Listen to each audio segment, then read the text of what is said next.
Fellas, say goodbye to Chuck Sherman the boy. I am now a man. I highly recommend you join the club.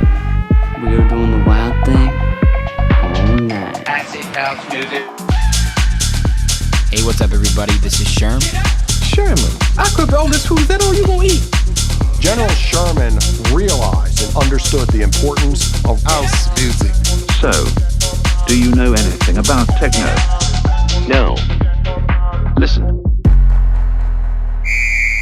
Get it on.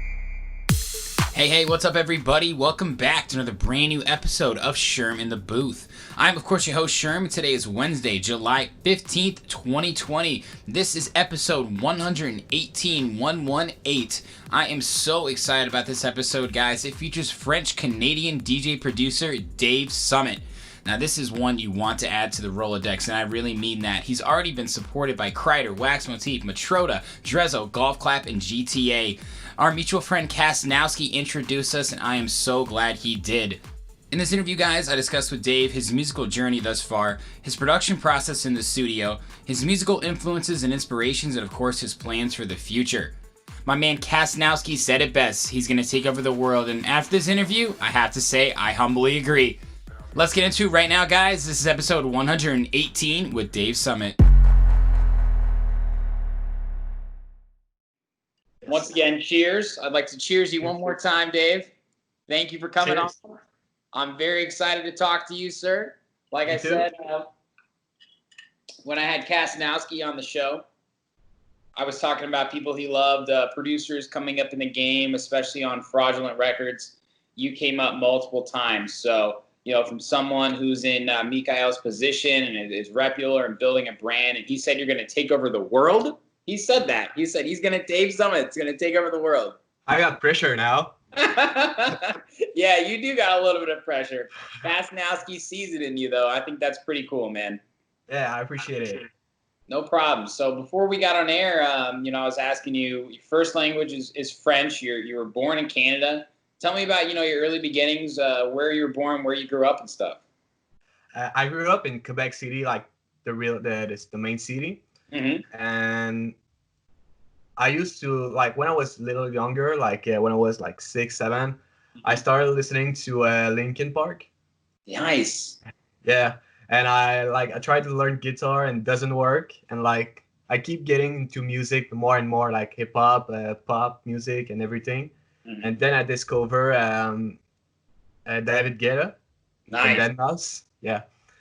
And I bought their CDs and I tried to make I tried to go more deep into the style of music. Mm-hmm. And then I bought my first controller at 12, the Newmark iDJ with the iPod, like the iDJ Live application. Yes. So yeah, I started playing with that, and then I saw Hardwell at the Ultra Miami 2013. Wow. Yeah, I don't know, on YouTube. Okay, I was like, you went to Ultra. No, not yet. Not yet. And then I just learned how to I just realized that you can do your own song, and I started producing on FL Studio. I bought it, and then just making around and making big room music, progressive house. In 2013, it was the main style. And so I keep getting this, and 4 years later, we got this contest it's in Montreal. I don't know if Michael talks about it, but the Beach Club. Yes. They did a contest for the 14 to 17 years old DJs. Wow. Yeah, and I entered. I sent a video of me DJing for 10 minutes, and they take me for finalist. And we had the chance to play at the 14 to 17 event. So I played there, and it was the early confession blowing up, Angels, Bijou, Belcourt, all these guys. The Notorious by Mala just came out at this moment. Uh-huh. So I played. I was the only guy playing bass house, so I got the little step in front because all the guy was playing Martin Garrix and all these styles. So Right. I think it makes me like a little like different Yeah. from the group. So I think it helps because they asked me to play for Keizo like a month after or two. So that was my first like Dave Summit in front of real people and like real party and real business. Yeah, absolutely. So 12 years old, you got your first controller. Yeah. Did you grow up in a town like, I mean, you said David Guetta, you watched Hardwell. Like, did you have any friends that were, DJs or liked electronic music, or did your parents like it? Like, how did that actually come into play for you? I don't know. I just been like since I'm young into music and just like discover and like trying to learn how and why they made the song and where it came from. And yeah, but I got a friend. Michael talks about it. Keliax. Yeah. He lives like near us too. So I went there a couple of times, and he teach us a little bit like how to produce and how to DJ. So it helps a lot. And I watched couple of tutorials online. Try to help. But yeah, it's pretty much like just searching for music and then ending up seeing electronic music and just fell in love with it. Absolutely. How old are you now, Dave? I'm 19. 19. So it's been a 7-year journey, right? It's gone by pretty fast, I'm assuming. Yeah. I mean, I'm turning 20 in a month. All right. So I'm like a little bit late. It's crazy. I was going to ask you about Beach Club, but I'm sure in America, there's no 14, 15-year-old DJs that are actually playing at venues and stuff. So I think that's really cool, man. And that's one thing I really like about Canadian culture, from learning from Michael and other DJs that I've talked to and that I follow. It's really just like a core component, just like kind of the entertainment scene in Canada compared to the United States. People get involved at a younger age. I mean, look at you now, you're having a lot of success, and that's because you started at 12. So you had 3 to 4 years to get better and better, right? Yeah. And I got lucky because when I was in high school, I kind of hit a wall. Like, I don't know, we see it often, but like people sharing music, like not finished and everything on social media, and it kind of take down the brand of the project. Yeah. But when I was at high school, I used to like share my mix on Facebook and like show them how I was producing, but it was trash. So like the people get like make fun of it, and then I just like I put it aside and just like making music on my own and just didn't share it until like I started Dave Summit 3 years ago. Absolutely. So 3 years ago, you were 16 years old. So from 12 to 16, you waited, you made music, you got better at DJing. Do you remember the reason or the moment when you said, okay, I'm going to start this project, I'm going to put myself out there? Do you remember why you did it at that moment? It was for the contest, the Beach Club contest. Okay, gotcha. Like, yeah, I really knew at this moment, like, all right, I gotta try it. Yeah. I gotta put it in front and just show what the 4 years of work I've done. Mm-hmm. And yeah, it's pretty much at this moment, and then it just keep getting, and I met Michael after that and Justin, our manager, and yeah, it just like building up, and now we're here. That's awesome. What a great start to your story, man. And I want to talk about, kind of where you went from, let's just say in between Beach Club and now. Were you always making music, from a unique perspective? You said FL Studio, right? Like, what type of music did you start making compared to where you're at now? You said trash. Was it always bass house? Was it always G house? What was kind of your style growing up? It was more like the big room. I was trying to get on Revealed, the Hardwell label, and Tritonal. Like I try to be this guy, but then I realized that you have to be the guy that people want to be. I don't know if it makes sense. Mm-hmm. Absolutely. You can't you can love Hardwell and Danik and Dyro, right? Those were the three that revealed, right? Hey, I couldn't agree more with you, because I did the same thing. I started DJing in 2013, 2014, kind of in a similar situation as you. behind closed doors, so to speak. And I loved Hardwell and I loved that energy. And I realized the same thing as you. If you try and copy other people, people are not gonna. You're gonna end up not being who you're meant to be, right? Yeah, exactly. I love that. Yeah, I see a lot of people now these days like trying to be Chami. Yeah. But like, he's already like there. You can. They're never gonna be like too Chami. No, 100%. Same thing with Mala. And I think that's probably one of the things about the music industry that, is a double-edged sword, right?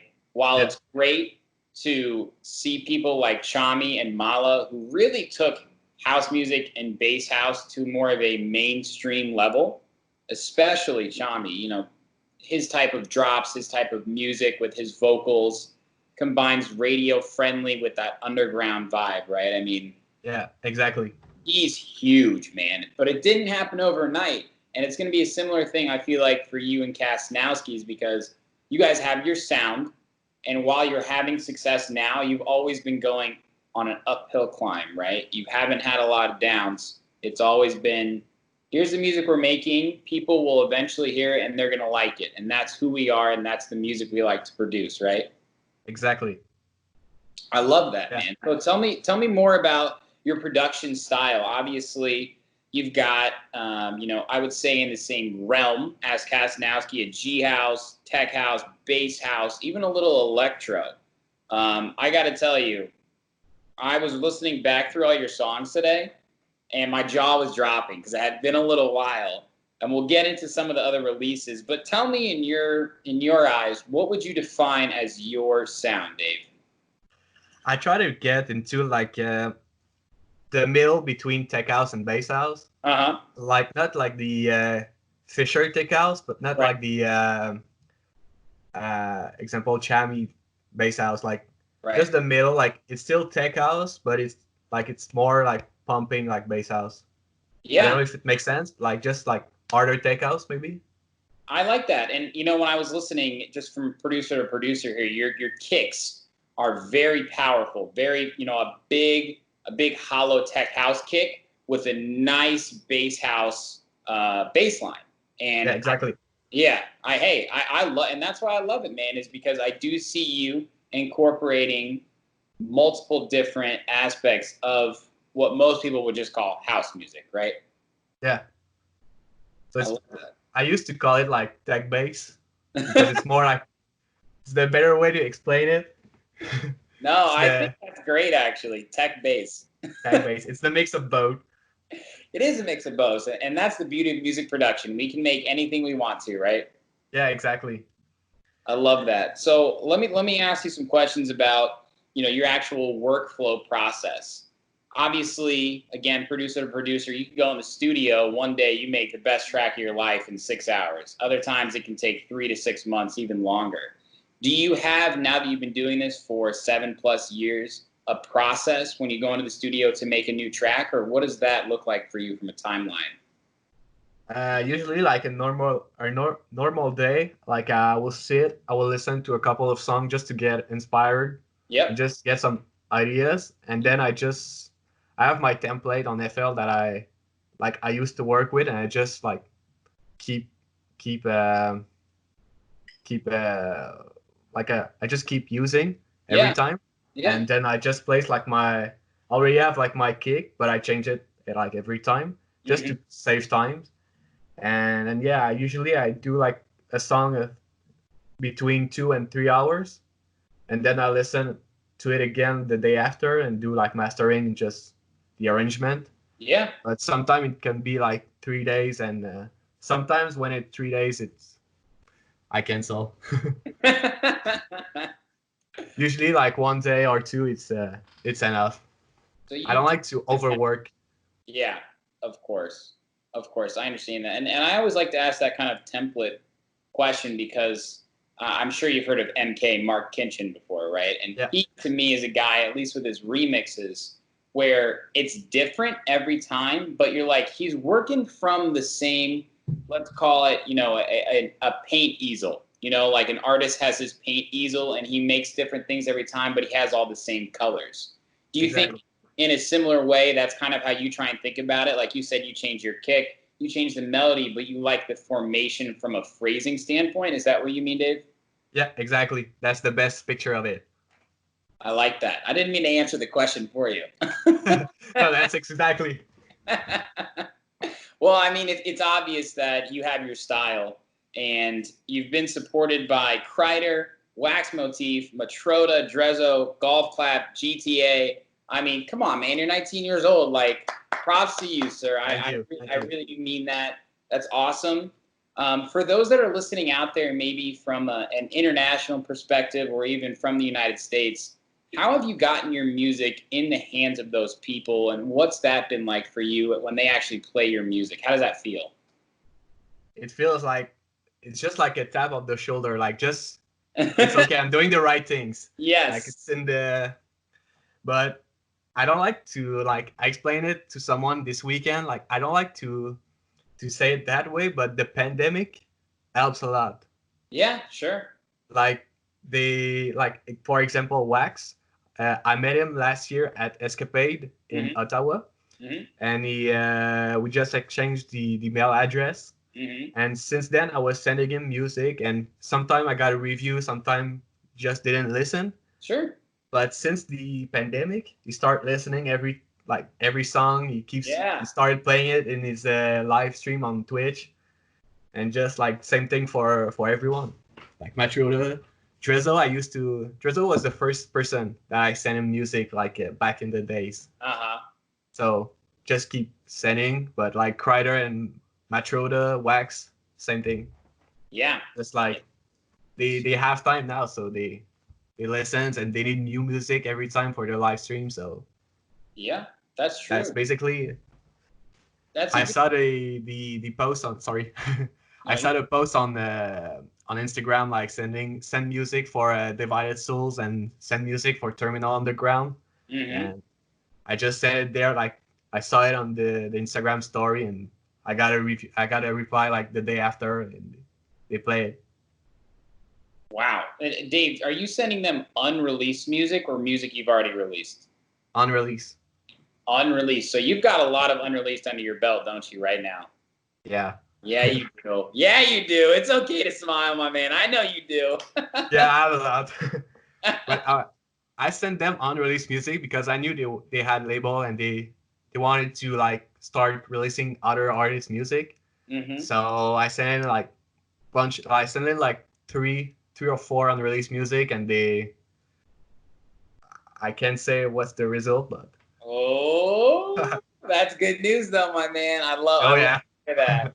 That's what I'm talking about though, man. You know, Michael said something similar to me, and again, I just want to acknowledge you guys for really staying true to your sound, and I think it's going to really pay off here in the next year or two. And like you said, I think it's okay to say, hey, the pandemic's happening, and that's terrible, of course, and so many people are being negatively affected, but I think it's given a lot of people, especially big DJs, time to really look at themselves and give a chance to those up-and-comers where normally they wouldn't have time. So I support you on that statement, sir. I really do. I appreciate it. Yeah. And I saw I realized, like, and I saw the other people around, like, in Montreal and everything, like, during this time, I think the most you can do is just, like, get the better out of it. So when everything, like, if it stopped one day and we get back to like festivals and everything, just you're not at the same step as when the pandemic started. Like, you're a step ahead and of like people who didn't work during this time. Yeah, absolutely. That's what I try to do. I agree, man. I love your work ethic, and I feel the same way too. I had a recent video that I put out where I was talking about, again, while it is unfortunate for so many, it's a time that we can all consider ourselves on the bench, right? This is the off season. For once in a lifetime, the whole music industry is on the bench. And there's going to be people who don't practice in the off season, and there's going to be people who do practice in the off season, right? Yeah. And I think that practice makes perfect, man. And when it all comes down to it, people like you are going to have that music ready to go. So I love that, man. That's funny because that's the that's the exact same thing that I thought, because I used to play hockey and basketball. And like during the like hockey during winter, so like during the summer, I went to like hockey camp, and just like, it's not because it's over that the season is over that you need to stop. Like, Yes. so you come back the season after and just like a step ahead of people who didn't work. So I thought of it like that, and that's what I did with music this time. I love that, Dave. I'm in the same mindset as you there, man. Now, Yes, I want to sir. ask you about your collaboration. You know, we've talked about it a few times here, Castnowski, The Rhythm. Yeah. Released on Dr. Fresh, The Remedy. And for those that don't know, it's a subsidiary of Insomniac Records. Insomniac, of course, is debatably the biggest festival company in the entire world, headed by Pasquale Rotejo, one of the most notorious people in EDM. What a huge release for you. I would say it's maybe your biggest release so far. Would you agree? So far, yes. So far. Tell me about what it was like to release on a guy who truly is, I would say, I don't want to assume, but an influence for you, right? Dr. Fresh. I mean, Michael said it. So what was it like for you to release on a guys like that label, man? I don't know how to explain it. It's like it's like our hero, like Wax and Matroda. Like, it's people I've been watching for years, and I used to, like, when I started making bass house and G house, I was like playing Hello from Dr. Fresh and Bijou. Yes. And like the whole Wax Motif, like that song. Wow. oh, it's so good. It still sounded good. Yeah, of course. And like yeah, Matroda in the beginning when you play like a ghetto, I don't remember the title, but yeah, and Wax with the fly kicks and everything. So it's just like seeing people who you used to watch grow and you used to watch play everywhere, and now they like what you do and they sign it. It's like I said, it's a good tap on the shoulder, and it's a good sign you're doing something great for music. I love that, man. And again, you know, congratulations to you guys on that release. That's absolutely huge. Thank you. You know, if that is the answer to this next question, I would respect it. But Dave, across all of your hundreds of thousands of plays, what is your favorite track that you've ever produced? I'm not sure I made it yet. Yeah? Yeah, I'm not, like, I love them, but like once they came out, I listened to it and like, damn, I got like I got a better song like coming next. And then like the day after I went into the studio, and it just keep getting better. And like I don't have one in particular that I love more than the others. Mm-hmm. But I have one that came out like in 2018 called Too Late. Yep. And it's not the best song, but I made it like I was it's a long story, but I was in Toronto for a music school. And I was like in a little bedroom at where I was. Mm-hmm. And I got this project that I made like the summer the year before. Mm-hmm. And I just started like playing around and everything, and just like in 1 hour or two, it was like the entire project was down. So, and people still playing it. Like in Montreal, people go crazy with it. Like, I love that. I didn't understand why, but like they love it. So, hey, whenever you're playing at Tomorrowland at the Bijou Do Not Duplicate stage, you better open up with that, okay? With Too Late. Yeah. I'm thinking about doing a Too Late 2.0. Just to make it like a next level, but I resonate with that a lot, Dave. I know it takes a long time, you know, especially you send it to your friends for feedback, a track that you think is good, and you thought it was done, and they tell you something, and you go back, and then you release it, and you're like, I got to get this off my plate, right? It's almost like I feel like people that don't produce music don't fully understand or appreciate like how long we might work on something, and then we release it. And it's really hard to let go because you go back so many times and think, that's not even right. I could use a little more reverb on that. I could use a little less reverb. You know how it goes, right? Yeah. But now I stopped like sending my song, except like for Castnowski, because we live like 15 minutes away. So like when I go to his place, we listen to music. Mm-hmm. Like other than that, I stopped sending music to other people because it just changed my mind when I'm doing this, and sometimes it just changed the vibe of what I was feeling for the track. So I Yeah, just keep going with the flow. absolutely. I love that. Trust your gut, man. Trust your gut. So, Dave, I want to ask you a little more about Fraudulent Records. When did you get involved? I know you've had a few releases on there, one at least. Yeah, but the first one was actually my first release on the label was on Fraudulent, like in Nice. 2018. All right. Basement, yeah. Yes, that's right. Love Fraudulent, So man. yeah, it's an old track, but Dude, and yeah. So you guys went to Amsterdam and did an ADE event, man. Tell me about yeah. that. It was my first time, but for the boys they went like 3 times I think. But Hmm? it was pretty wild, and yeah, we met a lot of people, like the people we used to chat with, like on social media, like the Yeah. boys from France, Belgium, Mhm. even the boys from Italy. We just connect with everyone there, and it was like one big party. It was very fun. We were looking forward to go there this year too, but next year hopefully. Next year, hopefully. I mean, Yeah. that's really cool. And ADE is maybe the ultra of Europe on its really on a different type of level, though. Yeah, Obviously. and the Winter Music Conference, like the Yeah. Miami Music Week, it's like the same thing. Do you think I would say probably Winter Music Conference is bigger than ADE, but I think that's kind of what makes ADE special. And I haven't been, so I don't want to speak out of line. That's just from what I've heard and learned. Yeah, I didn't went to, but I'm not legal to go in club in the US, so I didn't went yet to. But from what I heard, it's more like for artists. Like Miami is more for artists and like discovering new people, and Amsterdam is more for a label agency, and Yep. that's what I've heard. Because at ADE there was a lot of listening sessions. Mm-hmm.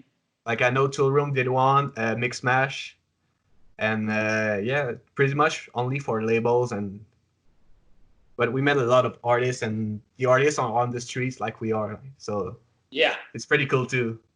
I know. I was supposed to go to Miami this year for Winter Music Conference for the first time. That really hurt. I won't lie. Yeah, That really. like 2 weeks before. Oh my gosh.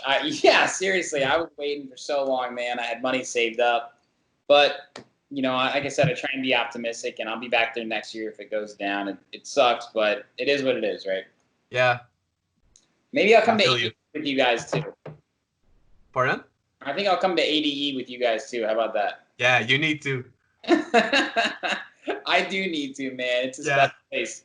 Amsterdam is quite the place too. I have been there before. You went there? I visited there. I studied abroad in Barcelona when I was in college.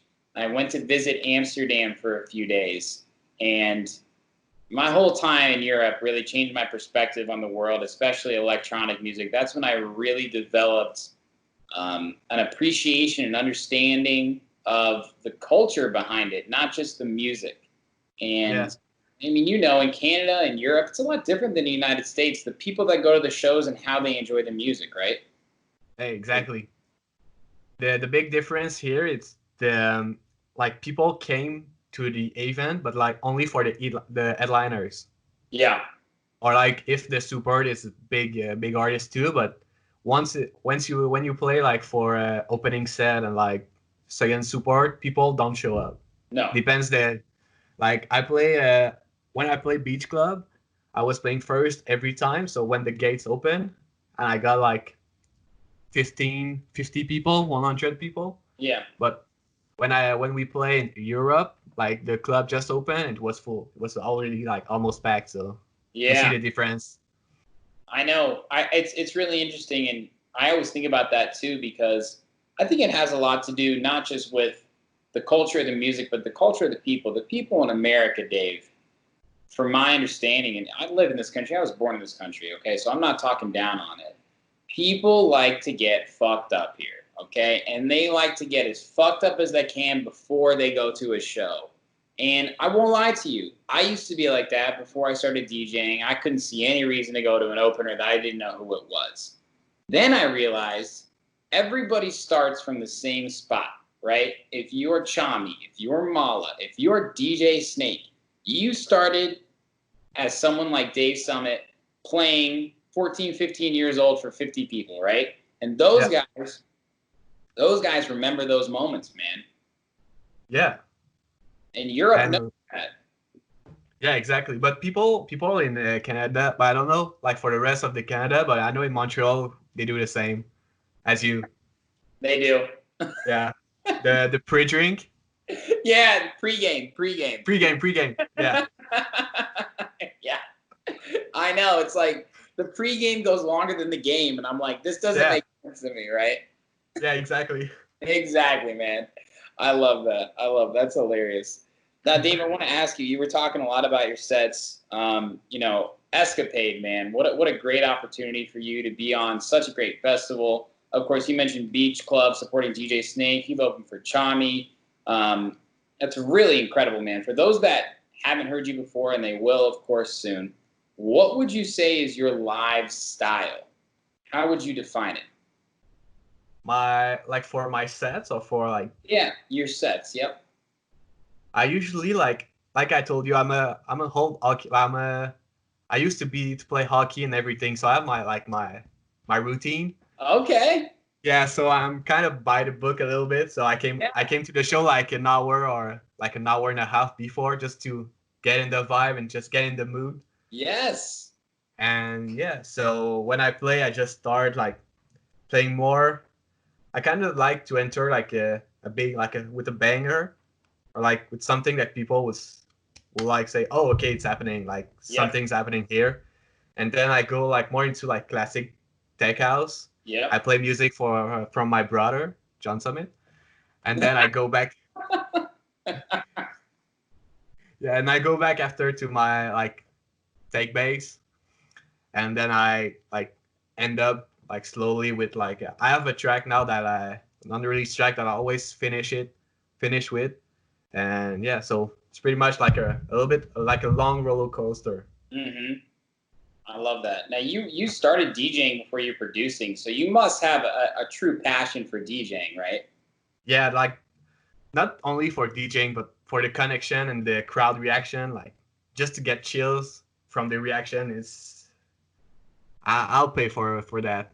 I couldn't agree more, man. I started DJing before I was producing too, and I think in this day and age, there's no barrier to entry, right? For someone like you who's so young, when people I've interviewed who have been in the game for 10 years plus, 20 years plus, they tell me about when they used to bring the records to the clubs, right?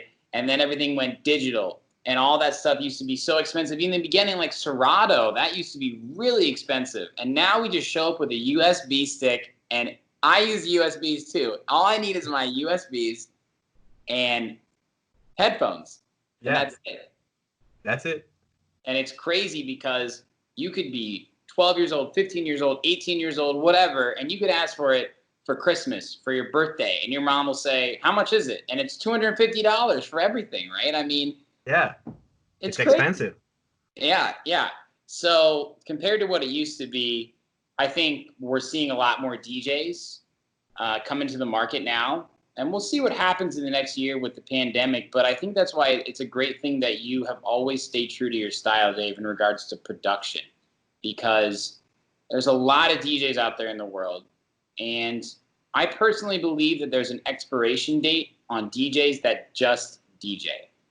Yeah, we talk a lot about this with Michael. Like, we see like there's different DJ style. I think like the club DJs, the restaurant DJ, the festival DJs, but and like the DJ producers and like there's a lot of style. But I think the people who produce like always have like the step in front to like play their own music, and people know them for the music. So. Mm-hmm. Can like sometimes just DJ can play like ghost producer and step two, but I don't recommend. No, I don't recommend either. And I think that's why it's probably great, again, that you're doing both, because you started as a DJ, so you know how to DJ. And now you make your own music. So now you can incorporate not only your own music, but you know where to find other tracks. You've got edits that you could probably make yourself, all those sorts of things. And one thing that I really kind of try and pride myself on is being a fan first. You know, like I said, when I used to go to the shows and that sort of thing. Same thing. Right? You know what I mean. You know what I mean. Yeah.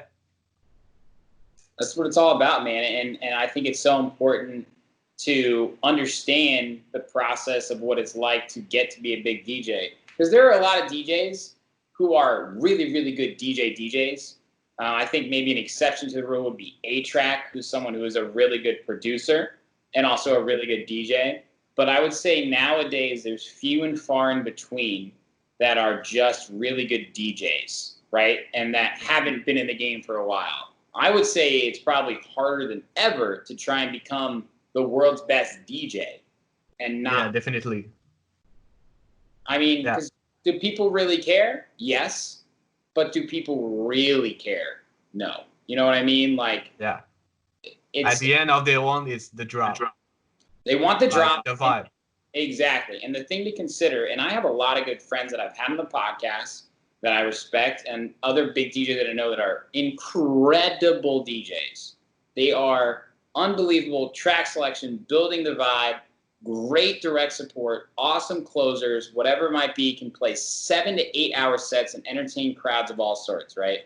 But it is hard when you're a festival promoter or an agent and you want to book someone who's a really good DJ and you know they play a good set, but are they going to sell tickets, Dave, right? So you got to think about the business perspective.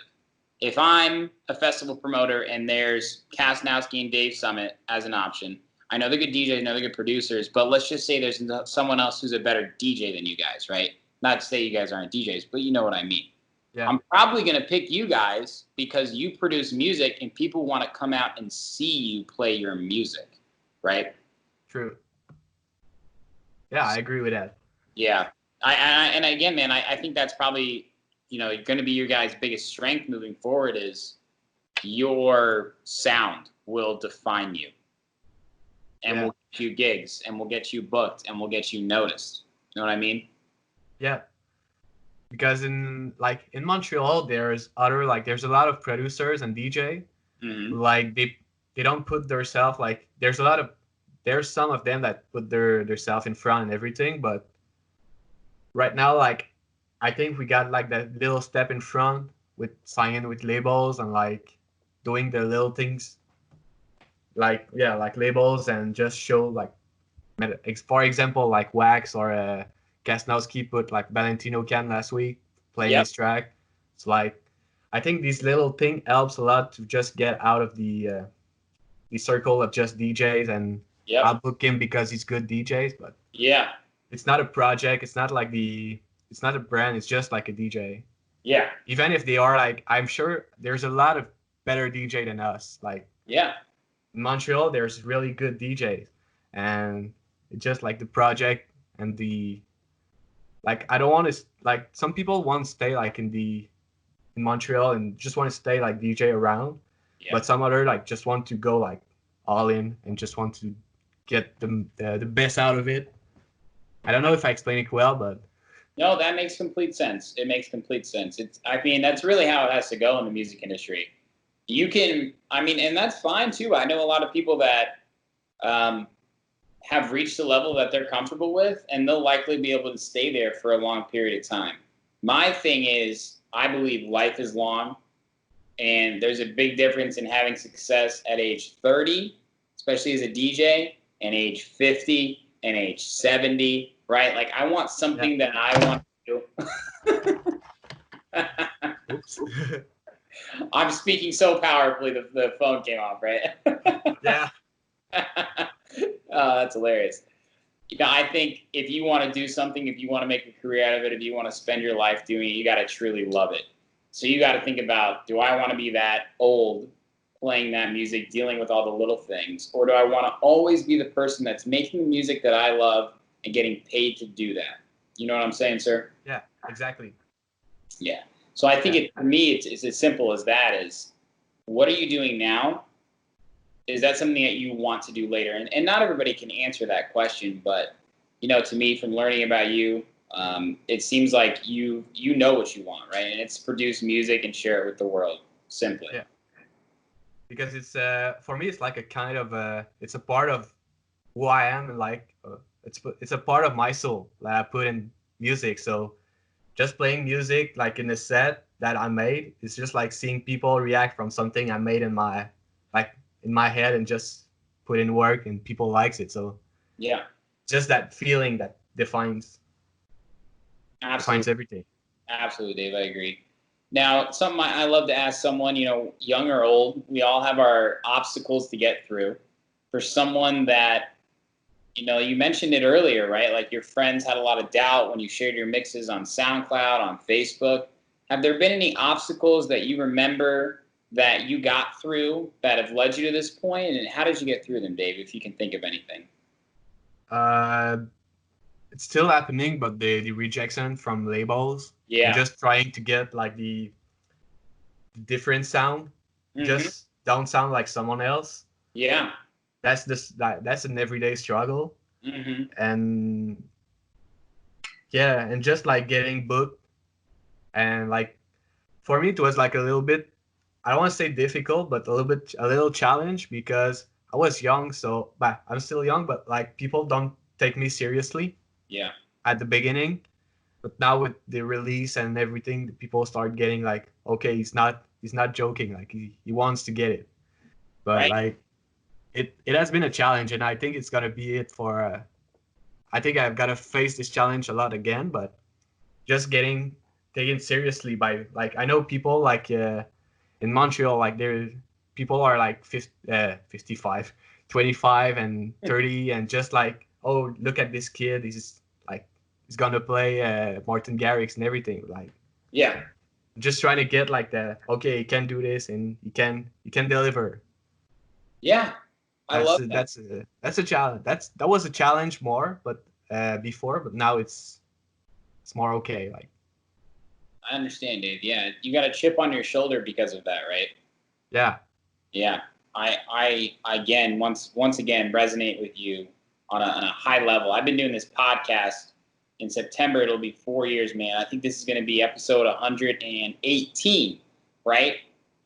Episodes 1 through 25, people were like, this is awesome. This is great. So cool you're doing this. 26 to 45, it's like, oh, he's still doing it, right? And I'm thinking to myself, yeah, you get caught up, right? And whether you're doing a podcast, whether you're following your dream of being an actor or a music producer, whatever it might be, most people don't keep going past the point where people don't support them, right? Exactly. A lot of times it's just you in the studio, whatever room it might be. And it seems to me like you've had those moments, right? Yeah. It's still, I went to the grocery store today, and the guy, like, I knew a guy from high school, and he just like saying like, he just asked me, are you still doing the music thing? Yeah. Like, just like, where, why? That's like, yeah. Yeah, I'm still doing it. Yeah. So, exactly. That's the perfect example. And of course, once you blow up, those people that see you at the grocery store are going to say, hey, can I get tickets to the show? Yeah. No, I don't think so, man. I don't think so. I love that, Dave. One of the last questions I want to ask you, sir, is, once again, although you're young in the game, you've seen a lot change in the past 7 to 8 years. Now, obviously, like we've mentioned with the pandemic, kind of putting everybody on the bench, how do you think this will change the music industry going forward? I think the music's going to get better and better, because a lot of producers going to get all their time like in the studio, and just like not doing shows, going to put like people more, like give more people times to produce more music and just get better at it. So I think we're going to get the best music in the next month, like, because of it. But for the industry, I can't really say, like, I don't know what's gonna happen. Like, it changes every week. It does. It changes every day. Every day, yeah. I agree. I completely agree. I think, from someone who produces music for other DJs to play at clubs and festivals, and obviously with your genre of music, right? Like that's energetic music, right? Like I probably wouldn't be going to sleep listening to Dave Summit. You know what I mean? Yeah. Maybe you do. I don't know. I don't know if you No. do. I usually listen to trap music and R&B. There you I go. never listen to EDM in my car. Yeah. It's always like Exactly. For someone that does produce that type of music along with so many other DJs, do you picture yourself or maybe others that are in your lane might make different music knowing that in the next year you may never be able to play it in a club or a festival? Do you know what I mean? yeah, that's a good question. Yeah. I know like one point of doing music it's to get it like along the years. Like Yeah. people still listen to it. Yeah. I know like September, like do you remember? Oh yeah. Like this type of songs. Yeah. Yeah. Gimme from ABBA. Yeah. ABBA. Yeah. ABBA, yeah. So like these type of music are still living, like people are still listening to it. So I think it's the point of doing music. I know in our style it's more difficult because it's more underground, and for like most of the song are better in shows than listening on their phone. Right. But yeah, I think more pop music and like for example, Losing It, Tech House. I think it's one track that's gonna survive the years and make it. Like these type of bangers and like that change the music industry are gonna stay. We saw it with If I Lose Myself and like Reload. All these songs that pass the years and people are still listening to it. Yeah. And you still playing I was in the festival last year and the guy started playing Language by Porter Robinson. Nice. And people still go crazy. Yeah, they do. So yeah, it's amazing to see. It's beautiful. It is. It is. I think that's probably the best part about being in the music industry, right? Is there are songs that you may not even mean to make that are timeless, right? Look at Alesso. Look at him now because of Lose My Mind and If I Lose Myself, all those tracks, right? And he still makes different types of music these days. So I think that's kind of the thought I always have in mind is, although there are critics out there and fans that will say, why did they not make that type of music? Why don't they make more of that? You as an individual, as a creative, you have to let loose, right? And you have to try different things. And that's what I was kind of trying to get at, Dave, is, maybe challenging yourself creatively. Do you think maybe that might happen here too? Yeah, but like when I'm tired of the 4-on-4 beats I'm making, I start making like hip-hop beats and R&B and just like a new vibe, like just to experiment the new what I can do, like what can I create, like it's different from what I usually do. And I think it's not EDM, it's not something that I can play, but just getting my mind to do like something else. And for music, for like electronic music, I will just keep going with like the new style, the new genre. Mm-hmm. But the best option will be to create a new genre and just get people following me instead of following the trend. Yes, I love that. Well said, sir. Well said. Now, you mentioned in the very beginning of this interview that you have some unreleased music that may or may not be signed. Is there anything you can reveal? Is there anything you can tell us about what's coming for the rest of the year? Yeah, I can say one. Okay. I got one coming on Machula's label in 2 weeks. All right. Awesome. Yeah. Congratulations. Thank you.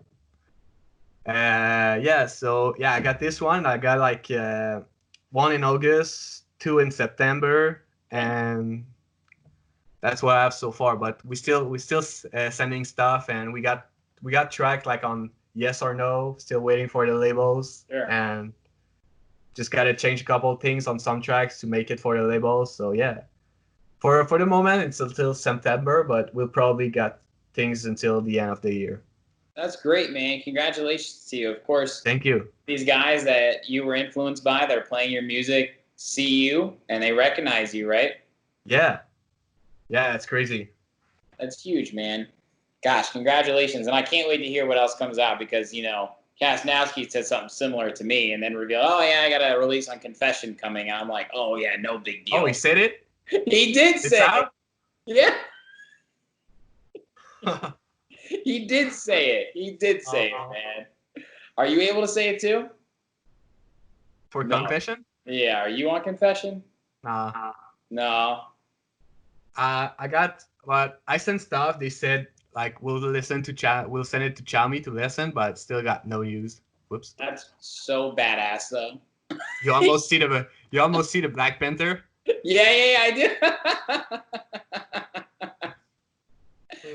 That's awesome, man. Well, I know you're gonna have some great releases coming this year, and I'm excited to hear it. And this has honestly been such a pleasure, man, connecting with someone so young who's so driven. And again, I truly do love your music, and Chicago loves your music too, man. There's I appreciate it. A lot of G house producers here, a lot of bass house guys, and I told them I was having Dave Summit on, and they heard of you, man. I appreciate it. It's a good tap on the shoulder. Like I say it every time, but like it's just like it keeps us going. So yeah. Of course, it's good man. to hear. Of course, keep doing your thing, man. Again, I want to acknowledge you for all the success you've already had, and I'm really excited to hear the rest of the releases you've got this year. And you've got a bright future ahead, man. So keep doing your thing. Keep getting taps on the shoulder, but keep your foot on the pedal, okay? Yes, I appreciate it, and thanks for having me too. Of course, Dave. I'll talk to you again soon, man, and we'll be in touch about the release of this episode and everything, okay? Yes, absolutely. All right, man. You have a good night. I'll talk to you soon. You too. See you, brother.